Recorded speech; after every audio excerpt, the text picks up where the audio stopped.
जिंदगी का असली ज्ञान प्रेरणादायक भक्ति कहानी है। आज की इस वीडियो में हम बात करेंगे जीवन के उन गहरे सत्य की जिन्हें समझ जाए तो दुख छोटा लगने लगता है और जीवन उत्सव जैसा हो जाता है। ये कहानी है संघर्षों की, बदलाव की, हिम्मत की और आत्मज्ञान की।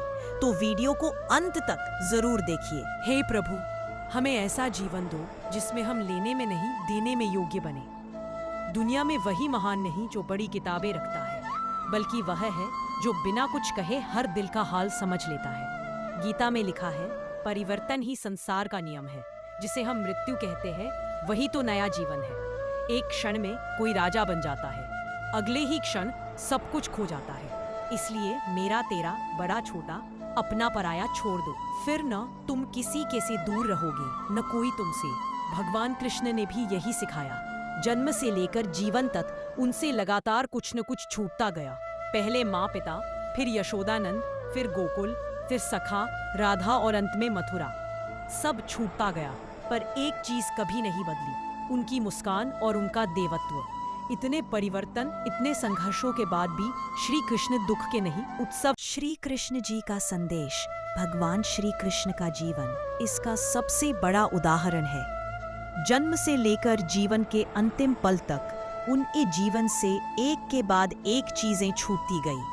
पहले देवकी और वासुदेव छूट गए, फिर यशोदा और नंद, फिर राधा, सखा, गोकुल, फिर मथुरा और द्वारका में युद्ध। श्री कृष्ण के जीवन में बहुत कुछ गया, पर एक चीज कभी नहीं बदली, उनकी मुस्कान और उनका देवत्व। इतने अनुभवों के बाद भी वे दुख के नहीं, उत्सव के प्रतीक बने रहे। परिवर्तन को स्वीकार करो, नई दिल्ली की तरह। गार्डन में खिलता फूल टूट जाए तो उसे वापस नहीं लगाया जा सकता, लेकिन अगर डाली मजबूत हो तो नया फूल फिर से खिलता ही है। ठीक ऐसा ही जीवन है। पुराने पल वापस नहीं आते, पर आने वाले पल खूबसूरत बनाए जा सकते हैं। विपत्तियां कठिन होती हैं, लेकिन यदि आज आप किसी संकट में पड़े इंसान की सच्चे मन से मदद करते हो, तो समय आने पर प्रकृति भी आपके लिए मददगार भेज ही देती है। यही ब्रह्मांड का नियम है। कभी भी घमंड और पछतावा न करें। जीवन में आगे होने पर घमंड और पीछे होने पर पछतावा नहीं करना चाहिए। सेना में पीछे मुड़ने का आदेश मिलते ही आगे खड़ा सैनिक पीछे और पीछे खड़ा सैनिक आगे हो जाता है। दुनिया बदलती है हर क्षण। ईश्वर कब क्या आदेश दे दे कौन जानता है।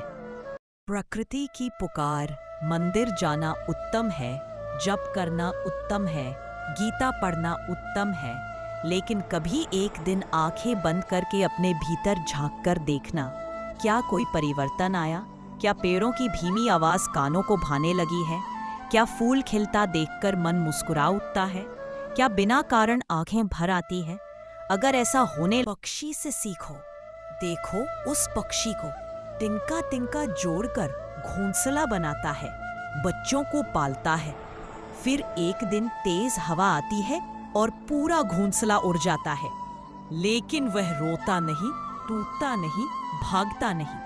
वह फिर से नई शुरुआत करता है, बिना थके, बिना रुके, बिना हार माने। यही जीवन है जब तक, लेकिन सोचना जरूर है अगर हम उसे समझ जाए। तो फिर मिलेंगे अगली वीडियो में। तब तक अपना ख्याल रखना, स्वयं को रूपांतरित करते रहना और सबसे जरूरी, हमेशा मुस्कुराते रहना। जय श्री कृष्ण।